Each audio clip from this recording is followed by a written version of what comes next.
The great hall of the Galactic Archive stretched so far that its ceiling disappeared into darkness above. Massive pillars made of pure crystal held up the ancient structure, each one glowing with soft blue light that had burned for thousands of years. Today, the hall was filled with beings from across the known galaxy, all gathered for a ceremony that happened only when a species was lost forever. Keeper Vorthak moved slowly toward the center platform, his 6 legs clicking against the polished stone floor. In his forearms, he carried a single data crystal that contained everything the galaxy knew about humanity. His ancient voice echoed through the hall as he began the ritual words that had been spoken for over 1,000,000 years. "We gather today to mark the passing of another voice from the cosmic choir," Vorthak said, his translation device making his words clear to every species present. "Today we close the file on the species known as Homo sapiens, who once called the 3rd planet of the Sol system their home." Chancellor Crix of the Hegemony stood from his seat in the front row. His tall, thin body was covered in silver scales that caught the light as he moved. "Keeper Vorthak, I will read the final report on humanity for the record." The Chancellor activated a holographic display that showed the Sol system. Earth appeared as a brown and dead world, its once blue oceans, now dry basins of cracked mud. The space around it was empty of the ships and stations that had once filled human space. 37 years ago, the humans faced a crisis they could not solve, Crix began. Their sun began to fail earlier than their scientists had predicted. Solar flares destroyed their home world and made space travel impossible. One by one, their colonies went silent. Our survey teams found no signs of life. Ambassador Thuvan of the Trade Confederation nodded sadly. His people had traded with humans for over 200 years. "They were a difficult species to understand," he said. "They fought each other constantly, yet they also showed great kindness. They were violent and peaceful at the same time. We never knew what to expect from them." Minister Kelvak of the Outer Worlds spoke next. Her voice was soft but clear. "The humans were young compared to most of us. They had only been traveling between stars for 300 years. They still acted like children sometimes, making choices based on emotion rather than logic." Other delegates began sharing their memories of humanity. Some spoke of human art and music that had moved them deeply. Others told of human warriors who fought with such fury that they seemed almost insane. A few mentioned human scientists who had made discoveries that changed how the galaxy understood the universe. Admiral Nexus of the Combined Fleet stood up slowly. His mechanical body made no sound as he moved. "The humans had one quality that made them different from all other species we have known. They never gave up. Even when facing certain defeat, they would keep fighting. It is strange to think that this quality could not save them from their dying star." The ceremony continued for 2 hours as delegate after delegate shared their thoughts about humanity. Some praised human creativity and determination. Others spoke of their unpredictable nature and tendency toward violence. All agreed that humanity had been unique among the thousands of species that made up galactic civilization. Finally, Keeper Vorthak raised the data crystal above his head. "Let the record show that on this day, the species known as humanity is officially classified as extinct. Their population stands at 0. Their territories are empty. Their voice is silenced forever." The crystal began to glow as it activated, storing the final entry about humanity in the Great Archive. The assembled delegates observed a moment of silence, genuinely sad to lose a species that had brought both wonder and worry to the galaxy. As the ceremony ended and delegates began to leave, none of them noticed the small object floating in the asteroid field just outside the archive station. It looked like a piece of space debris, one of millions that drifted through the void. But inside its metal shell, advanced sensors recorded everything that happened in the Great Hall. Dr. Sujin sat in the cramped control room of the hidden observation post, watching the ceremony through quantum sensors that could see through solid matter. Her hands shook with anger as she listened to the aliens discussing her species like they were examining artifacts in a museum. Sujin was 43 years old and had spent the last 15 years of her life hiding in this forgotten corner of space. Her once black hair was now streaked with gray, and her face showed the lines that came from years of stress and worry. She was one of only 12 humans who knew the truth about what had really happened to their species. The solar flares had been real, and Earth was indeed dead. But humanity had not died with their homeworld. The survivors had scattered to secret colonies and hidden bases throughout the galaxy. Using technology that the other species did not know existed, they had let the galaxy believe they were extinct, because it was safer to be dead than to be hunted. As the last delegates left the archive station, Sujin activated her deep space transmitter. The device used quantum entanglement to send messages instantly across any distance, a technology that humanity had developed in secret during their final years on Earth. Her first message went to Captain Yun Seo, who commanded a hidden military base in the asteroid fields of the Centaurus system. The second went to Dr. Na Young, whose research station orbited a gas giant in neutral space. The third reached Engineer Kyung Ho, who operated from inside a space station that everyone believed had been destroyed decades ago. Each message was the same. The funeral is over. They think we are truly dead now. It is time to show them what the dead can do. One by one, the responses came back through the quantum network. Hidden bases throughout the galaxy confirmed they were ready. Secret weapons factories reported their production was complete. Sleeper agents who had spent years infiltrating alien governments acknowledged their orders. Sujin looked out at the stars through the observation port of her hidden station. Somewhere out there, the species who had just mourned humanity were going about their daily lives, believing they lived in a galaxy where humans no longer existed. They had no idea that humanity had spent 37 years preparing for this moment. The galaxy had pronounced humanity dead, and humanity had let them believe it. Now it was time for the dead to rise again, and when they did, the galaxy would learn that humans were far more dangerous when they were supposed to be extinct. Sujin began composing her next set of messages, the ones that would set in motion events that would shake the very foundation of galactic civilization. The age of human hiding was about to end, and the age of human return was about to begin. The old space station drifted silently through the Centaurus sector, looking like nothing more than twisted metal and broken dreams. Official records listed it as destroyed by pirates 15 years ago, another casualty of the lawless frontier regions where governments feared to patrol. But deep inside its seemingly dead hull, the most advanced intelligence operation in galactic history was quietly gathering the secrets of an entire civilization. Chief Engineer Kyung Ho moved through the hidden corridors of the station with practiced ease. His work clothes were stained with oil and coolant, making him look like any other maintenance worker struggling to keep old equipment running. But the equipment he maintained was far from ordinary. Quantum computers the size of buildings processed information from across the galaxy, while communication arrays disguised as space debris intercepted every message sent between the major powers. Kyung Ho stopped at his primary workstation and activated the main display. Streams of data flowed across the screen in patterns that would have made alien cryptographers weep with frustration. But Kyung Ho read the information as easily as morning news, his enhanced neural implant translating the most complex codes in real time. Another successful intercept, he said to himself, watching as the hegemony's military command sent new patrol orders to their fleet. The alien commanders had no idea that every message they sent was being copied, decoded, and stored in human databases. The door to the control room slid open and Captain Yun Seo entered. She had been running intelligence operations for over 20 years, first as a spy during humanity's final days on Earth, and now as the coordinator of their hidden network. Her appearance was deliberately unremarkable, the kind of face that people forgot moments after seeing it.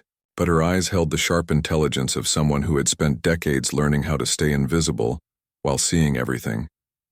Status report, Yun Seo said, settling into the chair beside Kyung Ho.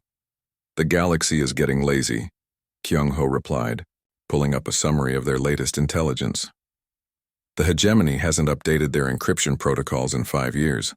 The Trade Confederation still uses the same communication frequencies they established 2 centuries ago, and the combined fleet broadcasts their patrol routes on channels that anyone with basic equipment could intercept. Yunseo smiled grimly. They've been at peace too long. They've forgotten that information is the most dangerous weapon in the universe. The main screen changed to show a map of known space, dotted with thousands of tiny lights. Each light represented a human agent, working undercover in alien society. Some were mechanics on alien ships, others were clerks in government offices, and a few held positions of real authority in alien organizations. All of them reported back to the hidden network, providing a constant stream of intelligence about the galaxy's most secret activities. Agent Daewon sent an interesting report from the hegemony shipyards, Kyung-ho said, bringing up a file marked with high-priority codes. They're building a new class of battleship, but they're using the same shield generators they've had for 50 years. He's identified 17 critical weaknesses in their design. And Agent Minju, Yunseo added, reading from another report. She's been working as a data analyst for the Trade Confederation's Military Planning Committee for 3 years. She now has complete access to their strategic databases, including invasion plans, defense protocols, and resource allocation schedules. The reports kept coming, each one revealing another piece of the puzzle that was galactic civilization. The aliens had grown comfortable in their assumption that they were the dominant powers in the universe. They shared information freely among themselves, never suspecting that human eyes were reading every document and human ears were hearing every conversation. Agent Bo-Ra's report came from deep within the Outer Worlds government, where she worked as a communications specialist. Her message contained detailed information about secret research projects, including work on new weapons that the Outer Worlds hoped would give them an advantage over their neighbors. They're developing a new type of energy weapon, Yunseo read, from Bo-Ra's report. But they're basing their design on theoretical models that we proved wrong 15 years ago.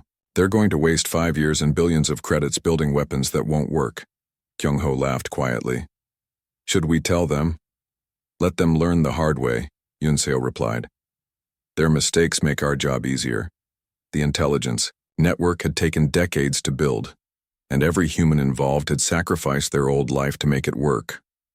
They lived under false identities, learned alien languages and customs, and spent years earning the trust of people who would kill them if they discovered the truth.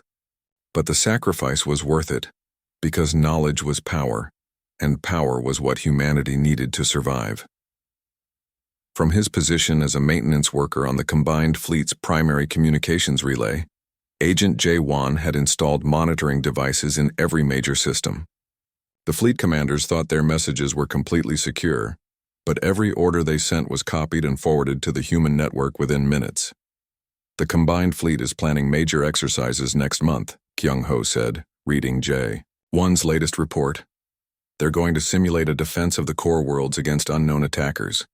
They have no idea how accurate that simulation might turn out to be. Agent Woo Sung worked as a research assistant in the Galactic Archive, the same building where humanity had just been declared extinct.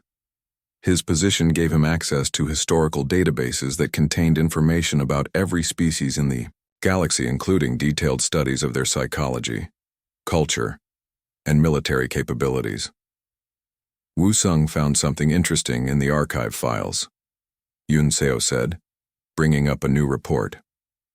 The aliens have been studying human military tactics for decades, trying to understand how we fought our wars, but all their information comes from our conflicts with each other.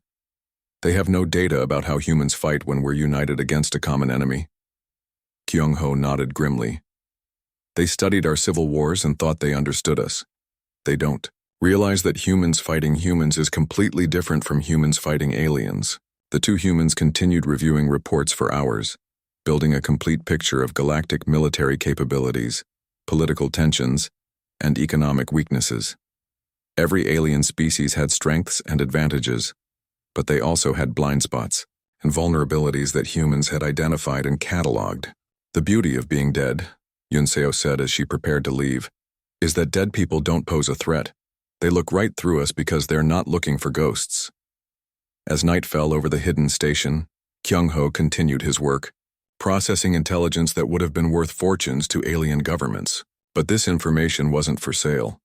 It was ammunition for a war that the galaxy didn't know was coming, gathered by an army of ghosts that officially didn't exist.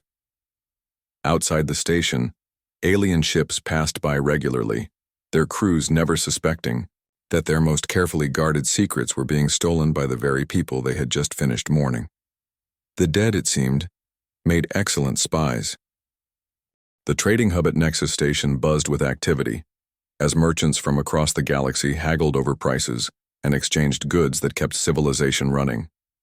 The massive station rotated slowly in space, its docking bays filled with ships of every size and design. Among the chaos of legitimate commerce, darker trades took place in shadowy corners where customs officers chose not to look too closely. Merchant HFY walked through the crowded marketplace with the confident stride of someone who had been trading in dangerous goods for years. Her cargo manifest listed rare minerals from asteroid mines in the outer rim, but the sealed containers in her ship's hold contained something far more valuable: weapons-grade materials that could build the most advanced military equipment in the galaxy. Her appearance was carefully crafted to blend in with the rough crowd of frontier traders.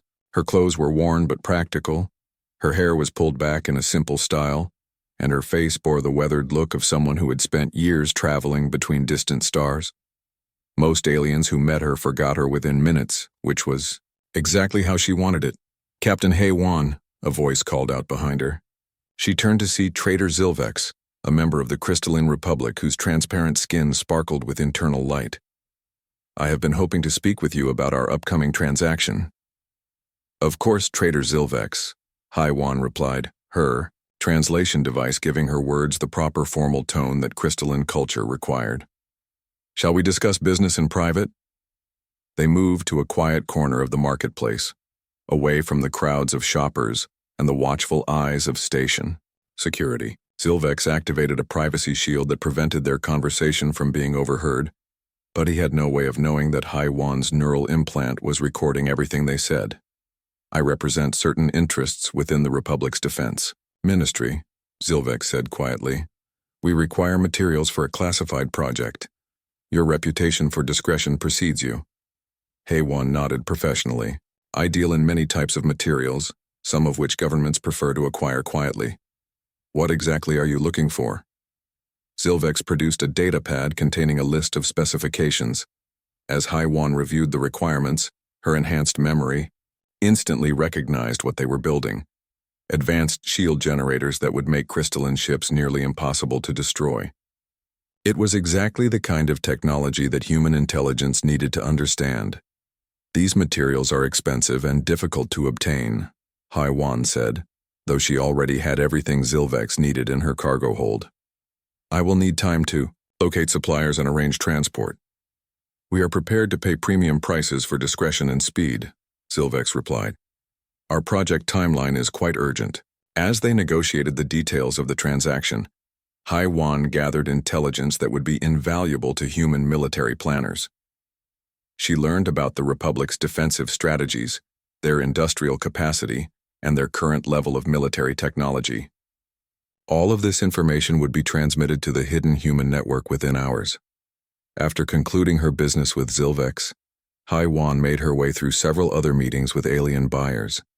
Each transaction was carefully planned to gather specific intelligence while providing her with legitimate cover for her presence at the station.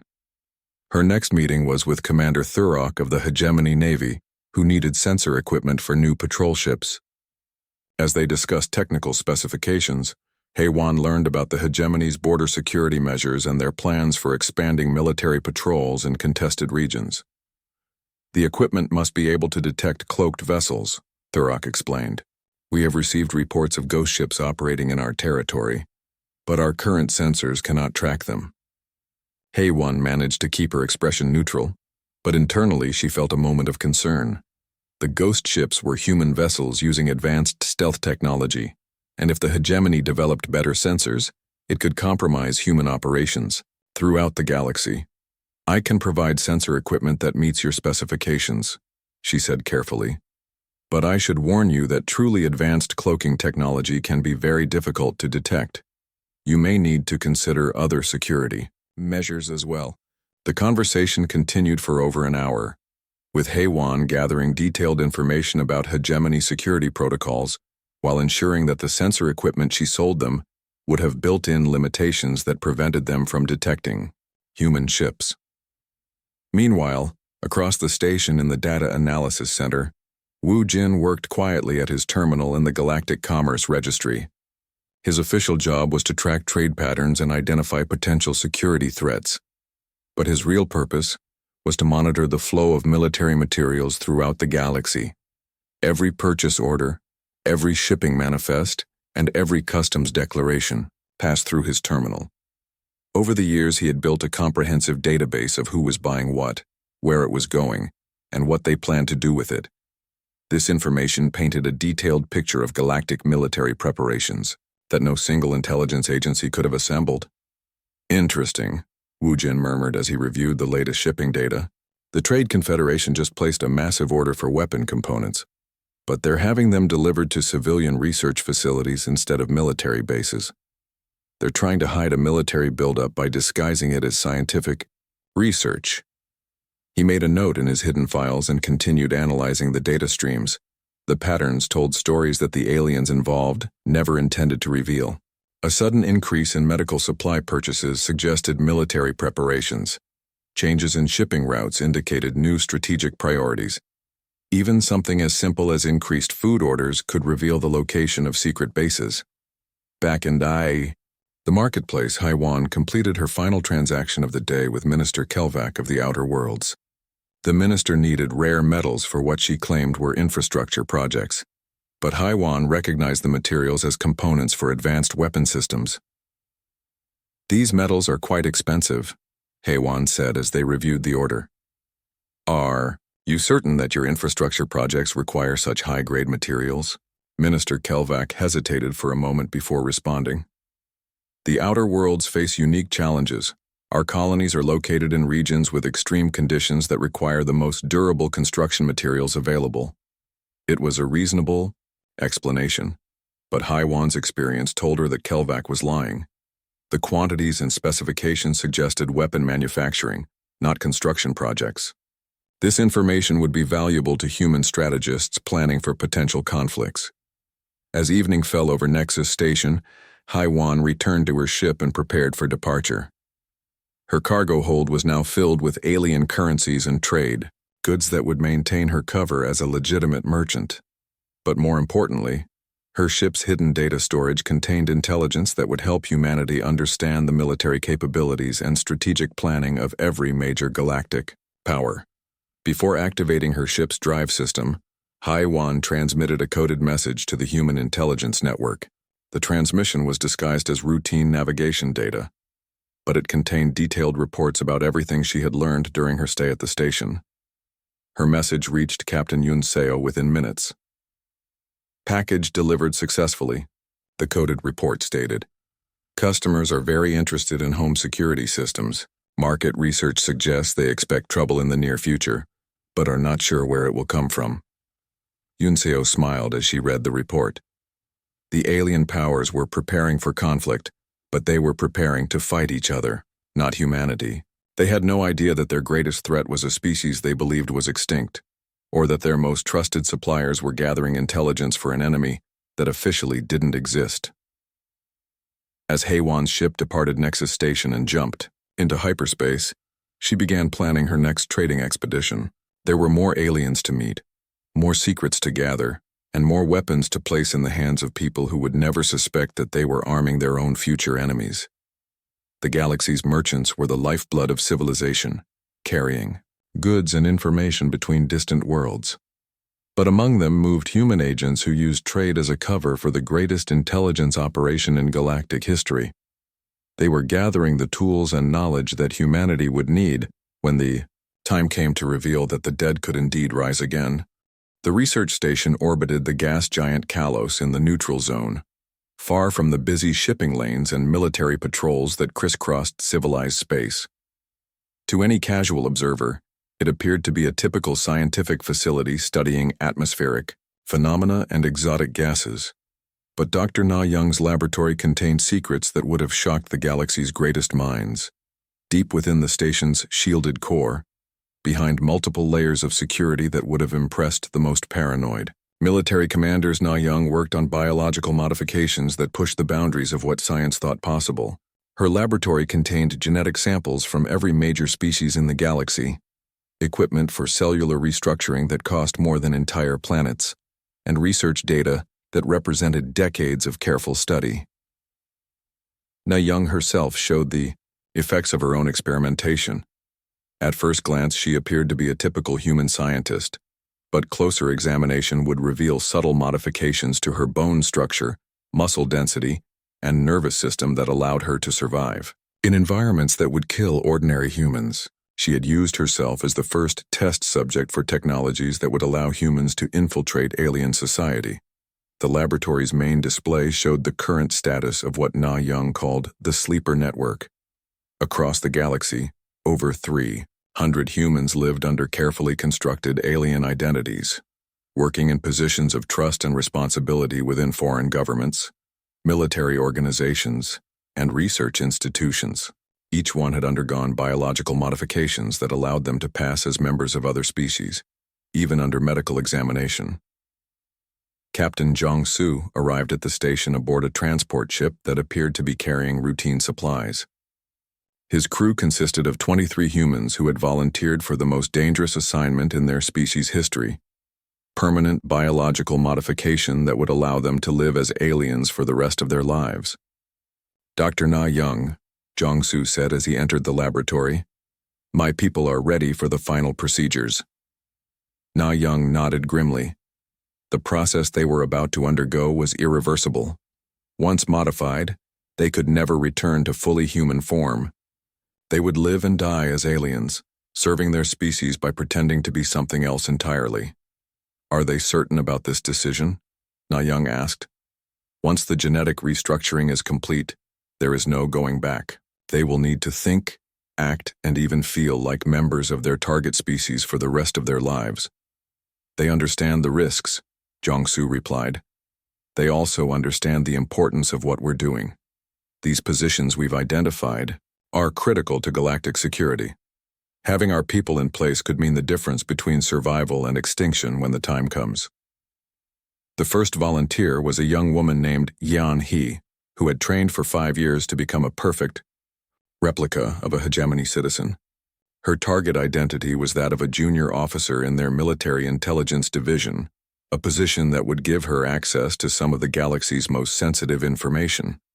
Na Young began the modification process, using advanced medical equipment to gradually alter Yanhee's physical structure. Her bones were strengthened and reshaped to match hegemony physiology. Her skin was treated with chemicals that would change its texture and color. Most importantly, her brain was modified with neural implants that would help her think and react like a native hegemony citizen. "The psychological conditioning is the most important part," Na Young explained as she worked. "Your body will be alien, but your mind must also become alien.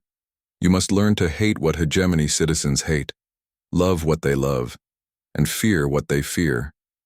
Any emotional response that seems too human could expose you." The process took 18 hours for each volunteer. One by one, Zhang Su's crew underwent the transformation that would allow them to disappear into alien society. By the time the modifications were complete, they would be indistinguishable from genuine members of their target species, even to advanced medical scans. Meanwhile, across the galaxy, existing sleeper agents continued their careful work of gathering intelligence and positioning themselves for greater influence. Agent So Min had spent 7 years working her way up through the Trade Confederation's diplomatic corps, and was now being considered for appointment as an ambassador to a critical border region. The position would give me direct access to military planning sessions, So Min reported through encrypted communication. I would learn about defense strategies for the entire Confederation border, including details about weapon deployments and patrol schedules. In the Outer Worlds government, Agent Dae Hyun had become a trusted advisor to Minister Kelvak herself. His position in the Defense Ministry gave him access to classified research projects, including work on new technologies that could threaten human operations. "They're developing improved sensor systems," Dae Hyun reported. "The new equipment is specifically designed to detect cloaked vessels. If they succeed, it could compromise our stealth operations throughout this sector. Agent In-suk worked deep within the Crystalline Republic's research division, where she had spent 12 years establishing herself as an expert in defensive technologies. Her colleagues had no idea that she was systematically sabotaging their most promising military projects while feeding information about their successes to human intelligence. The shield generators I helped design have a critical flaw, In-suk reported. Under specific conditions, they will fail completely. The Republic's entire fleet is now vulnerable to weapons that exploit this weakness, but they don't know it yet. The Sleeper Network represented the most audacious intelligence operation in galactic history. Humans had infiltrated every major government and military organization, often rising to positions of real authority and influence. They had spent decades earning trust, building relationships, and proving their loyalty to species that would execute them if their true nature was discovered. Agent Kyung-min served as a senior intelligence analyst for the combined fleet, where he had access to military plans for the entire galactic defense network. His reports revealed fleet positions, response times, and tactical doctrines that human strategists use to plan for eventual conflicts. The combined fleet's greatest weakness is their assumption that they know all the major threats in the galaxy, Kyung-min reported. Their contingency plans are designed to fight other known species. They have no preparations for fighting an enemy they believe is extinct.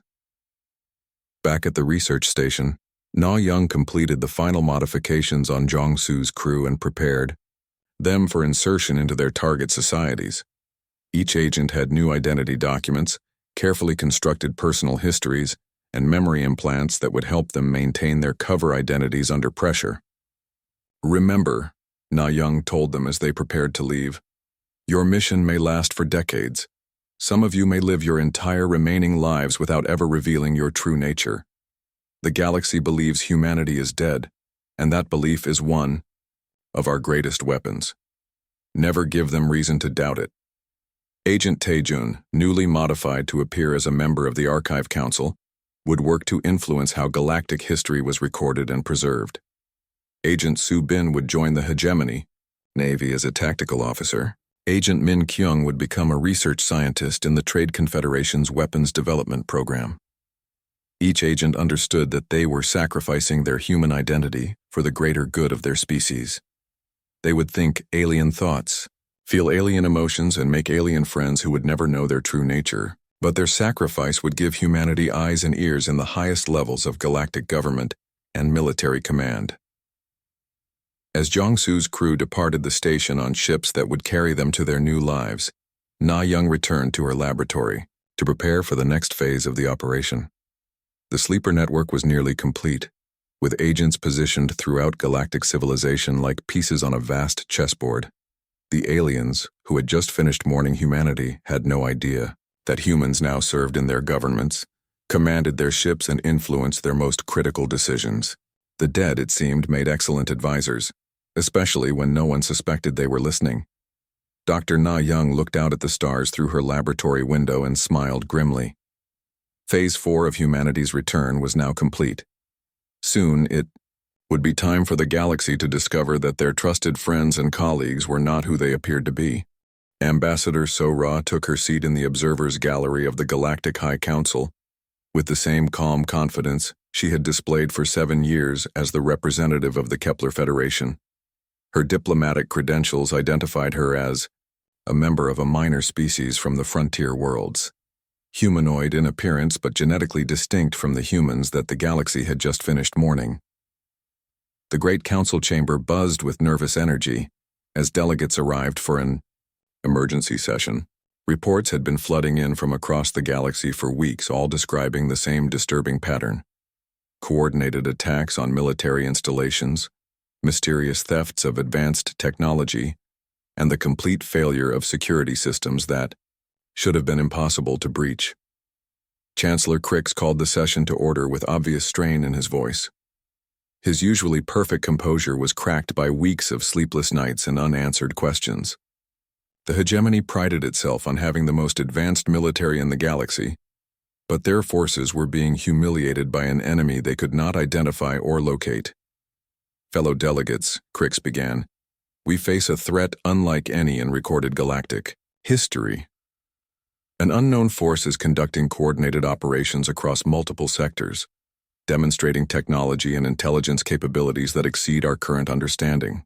Admiral Nexus of the Combined Fleet rose to present his report. The mechanical officer's usual efficiency was replaced by obvious frustration as he activated the main display. Images appeared showing the aftermath of attacks on 17 different military installations, each one disabled with surgical precision and stripped of specific equipment. The attacks show clear evidence of advanced planning and detailed intelligence, Admiral Nexus reported. In every case, the attackers knew exactly where to find their targets, how to disable our security systems, and which materials to take. They demonstrated knowledge of our facilities that should have been impossible for outsiders to obtain. So Ra listened carefully while her neural implants recorded every detail of the presentation. The unknown attackers were human special forces teams, and their success was due to intelligence provided by agents like herself, who had spent years learning the secrets of galactic military operations.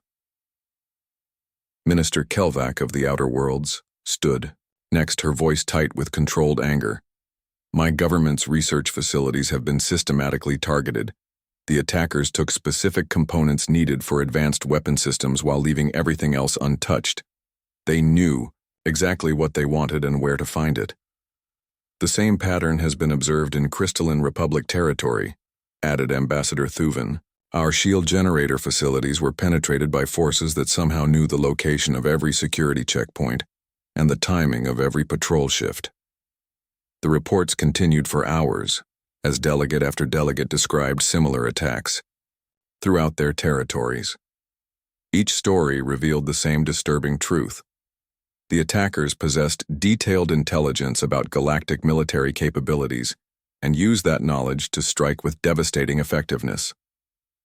What the delegates didn't know was that their intelligence had been gathered by their own trusted personnel. Agent Dae Hyun, sitting quietly in the Outer Worlds delegation, had provided the locations and security details for every facility that was attacked in their territory.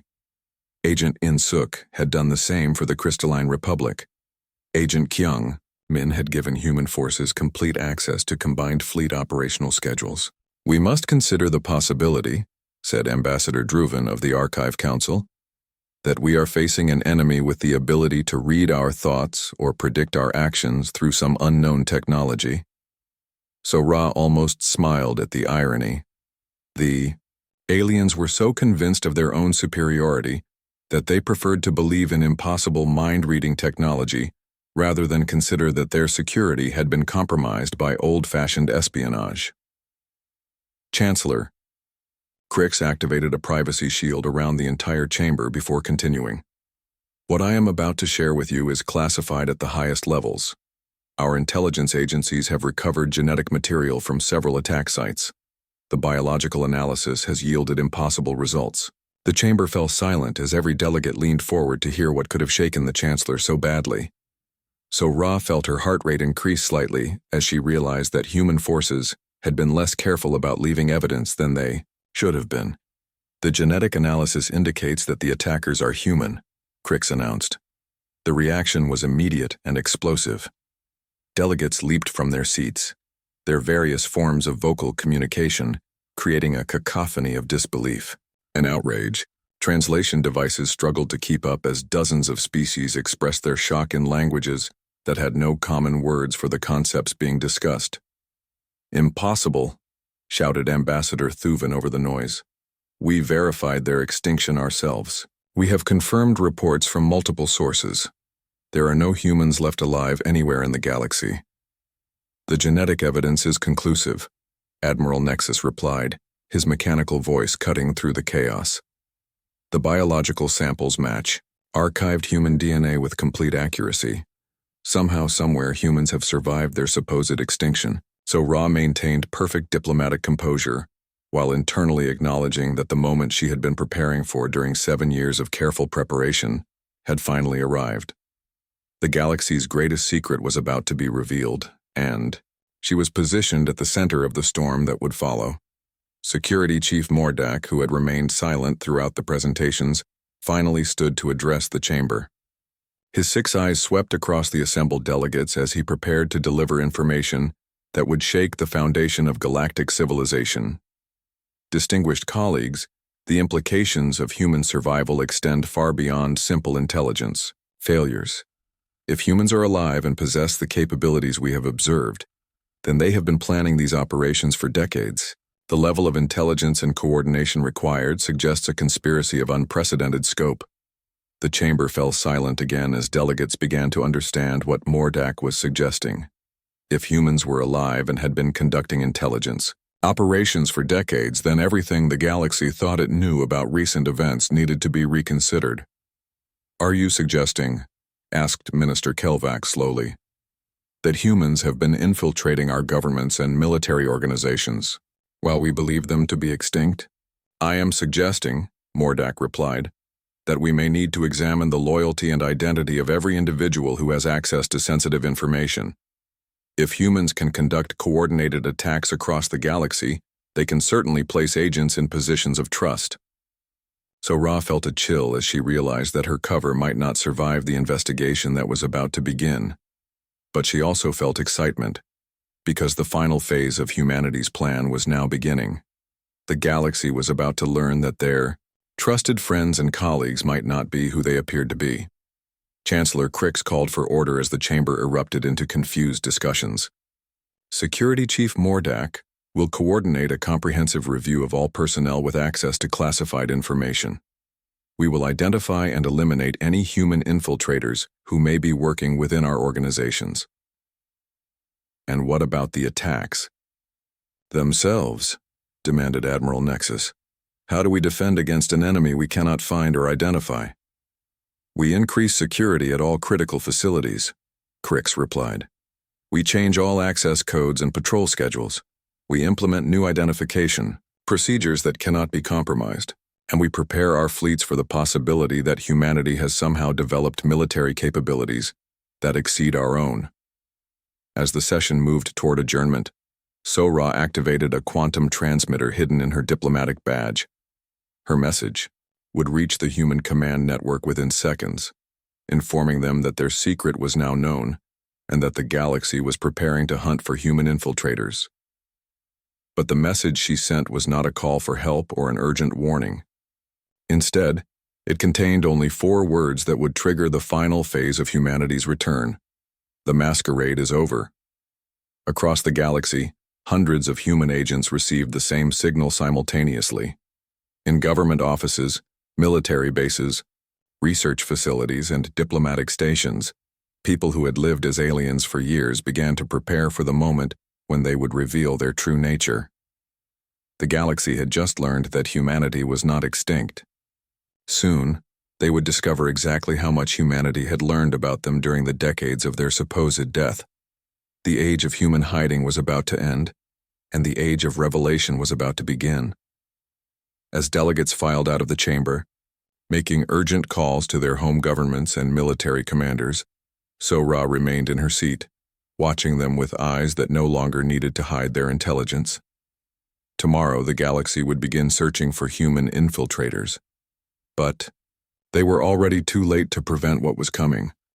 The emergency session of the Galactic High Council convened under conditions that would have been unimaginable just days before. Every delegate underwent intensive biological scanning before being allowed to enter the chamber. Security forces surrounded the building in numbers that had not been seen since the last galactic war. The paranoia that had gripped civilized space was now concentrated in this single room, where the galaxy's leaders struggled to understand a threat they had never imagined. Reports continued to flood in from across known space, each one more disturbing than the last. Military installations that had stood unbreached for centuries were being systematically dismantled by forces that seemed to know their every weakness. Defense grids built by the greatest engineering minds in the galaxy were being turned off, like simple light switches. Ships that should have been impossible to board were being captured without their crews even knowing they were under attack. Chancellor Crix looked like he had aged a decade in the past week. His usually immaculate appearance was disheveled, and his voice carried an edge of desperation as he addressed the terrified delegates. "Fellow leaders, The situation has deteriorated beyond our worst projections. In the past 72 hours, we have lost contact with 47 military installations, 16 research facilities, and 3 entire patrol fleets. Admiral Nexus activated the main display, showing a map of the galaxy marked with red indicators that represented compromised or destroyed facilities. The pattern was clear and horrifying.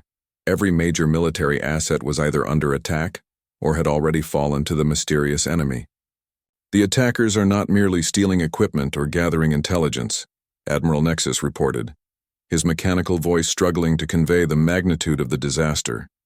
They are systematically dismantling our entire defense infrastructure.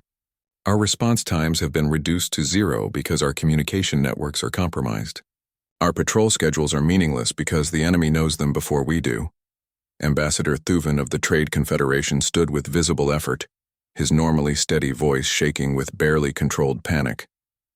My government's intelligence services have confirmed that humans are behind these attacks, but the implications go far beyond simple survival. The humans we are facing possess technology that exceeds our own capabilities in every measurable category. The chamber fell into stunned silence as delegates absorbed this information. The species they had mourned as promising but ultimately flawed had somehow evolved beyond their understanding during the decades of supposed extinction.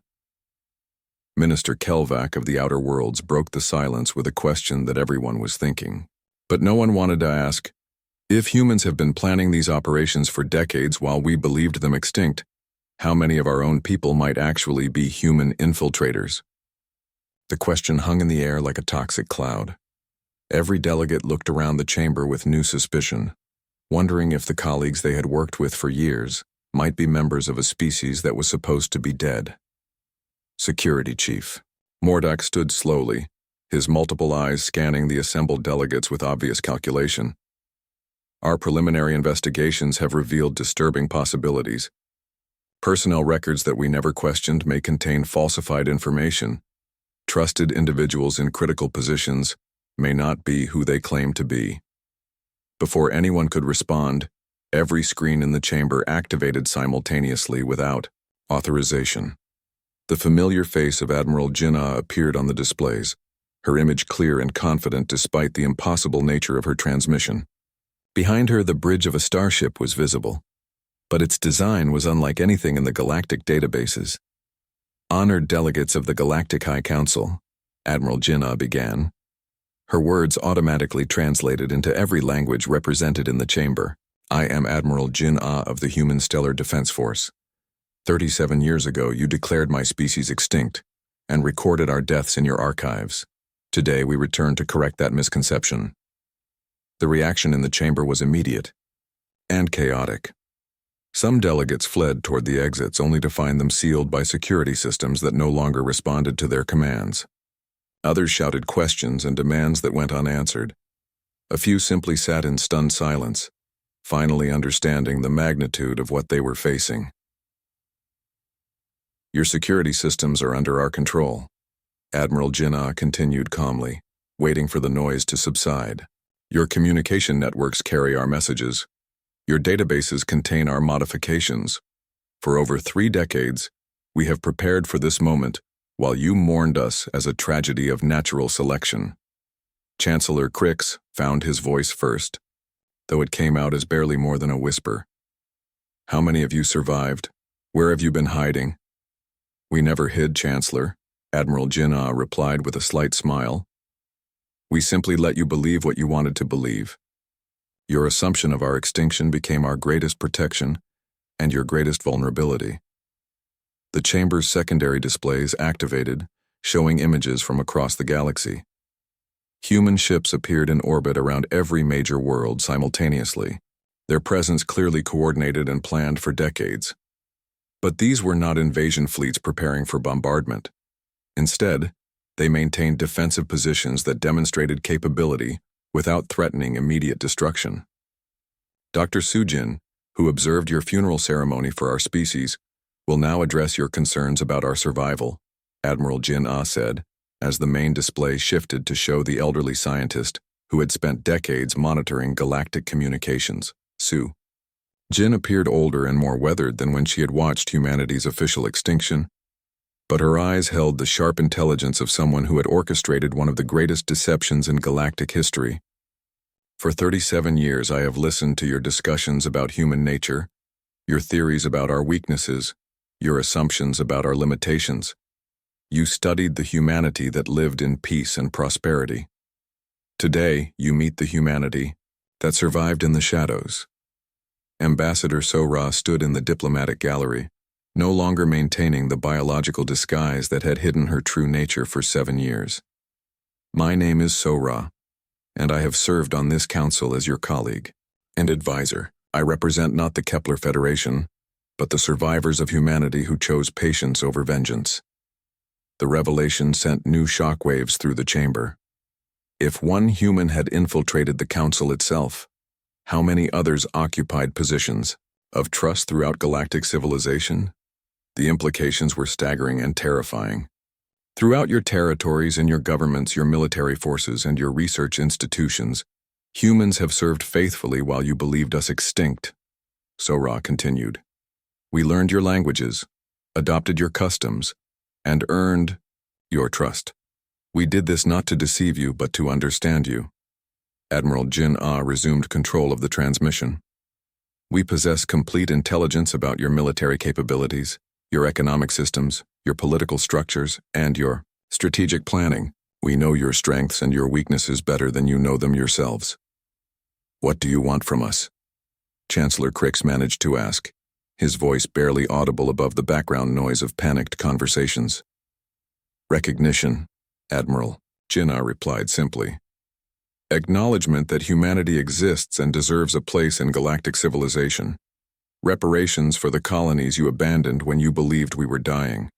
And a new relationship built on honesty rather than the fiction of our extinction. The display showed additional images of human installations throughout the galaxy, some hidden in asteroid fields, others disguised as natural phenomena, and a few operating openly under false identities. The scope of human survival and technological development was far beyond what any of the assembled delegates had imagined possible. You have a choice, Admiral Jin-Ah said as her image dominated every screen in the chamber. Accept our return as equals and negotiate a new treaty that recognizes human sovereignty, or continue to treat us as extinct and discover what the dead can accomplish when they decide to stop hiding. Are you threatening us?